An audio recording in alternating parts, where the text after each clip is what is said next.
काय कामना उद्देशाकडे केली, काय मागणी आहे? उद्देश्वराचं दरवर्षीप्रमाणे यात्रा इकडे भरते. हजारो भाविक या यात्रेमध्ये सहभागी होतात आणि त्याप्रमाणे ही आज आणि उद्या यात्रा ही चालणार. त्याचं मनोभावे श्रद्धापूर्वक दर्शन माझं झालेलं आहे दरवर्षीप्रमाणे आणि मी सगळ्यांनाच शुभेच्छा आज दिलेल्या आहेत. उद्देश्वराकडे मागणी काय करणार, मागणी त्याला माहित आहे सगळं उद्देश्वराला.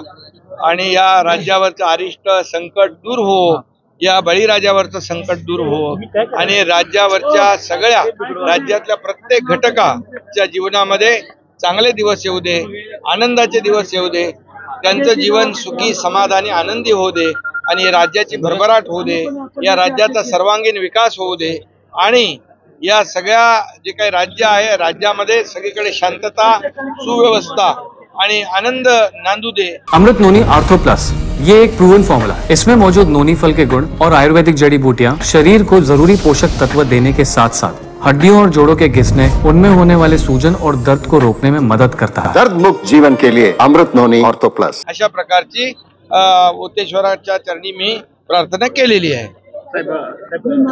मराठा आरक्षणाच्या प्रश्नी मराठा आरक्षण पण सरकार देणार आहे. मराठा आरक्षण देण्याची भूमिका मी कालही आपल्याशी बोललोय. सरकारची भूमिका कालही तीच होती, आजही स्पष्ट भूमिका आहे. इतर ओबीसी कुठल्याही आरक्षणाला धक्का न लावता मराठा समाजाला आरक्षण देणार. त्या बाबतीमध्ये मागासवर्ग आयोग मोठ्या प्रमाणावर काम करतोय. 1,40,000 लोक 3 शिफ्टमध्ये काम करतायत. सर्वेचं काम जोरात सुरू आहे. कुणबी नोंदी ज्या सापडत आहेत त्याचे प्रमाणपत्र देण्याचं काम तिकडे सुरू आहे. योजना ज्या आहेत योजना देण्याचं काम सुरू आहे. आणि मनोज जरांगे पाटील यांनाही मी आवाहन विनंती केलेली आहे की सरकार पूर्ण सकारात्मक आहे. सरकार पूर्ण देण्याच्या मनस्थितीमध्ये काम करतंय आणि देतंय. म्हणजे कुठलंही आश्वासन सरकार न देता डायरेक्ट थेट जे काही देणं आहे, ज्या सुविधा मराठा समाजाला ओबीसी प्रमाणे ज्या आहेत त्या देण्याचं काम केलेलं आहे तेही करते. आणि त्यांच्याशी ज्या आता सातत्याने ज्या चर्चा होत आहेत त्या चर्चा सकारात्मक होत आहेत आणि त्यामुळे हे सरकार पूर्णपणे सकारात्मक आहे. मराठा समाजाला सोयी सुविधा देण्याबाबतीमध्ये सरकार हात आकडता घेणार नाही. मराठा समाजाला टिकणारं, कायद्याच्या चौकटीत बसणारं आरक्षण देण्यावर सरकार ठाम आहे. इतर कुठल्याही समाजावर अन्याय न करता हा निर्णय सरकार घेणार. कुणबी ज्या नोंदी आहेत, जुन्या नोंदी सापडत आहेत तेही काम मोठ्या प्रमाणावर जस्टिस शिंदे समिती काम करते आहे.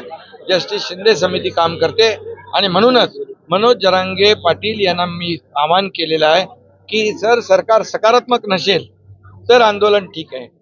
सरकार सकारात्मक आहे त्यामुळे सरकारला सहकार्य करण्याची आवश्यकता आहे.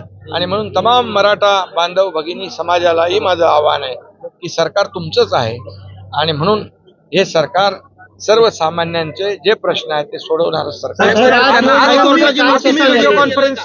त्यांच्याशी संवाद साधणार होता. नाही, अद्याप काही चर्चा नाहीये. लोक जे आहे अधिकारी, आमचे डिव्हिजनल कमिशनर, इतर जे अधिकारी आहेत त्यांच्या संपर्कामध्ये आहेत. काही ज्या काही या कुणबी नोंदींमध्ये काही सूचना येत आहेत, मराठा मागासवर्ग आयोगामध्ये सर्वेमध्ये काही सूचना येत आहेत, या सगळ्या सूचना तातडीने अंमलात आणल्या जात आहेत.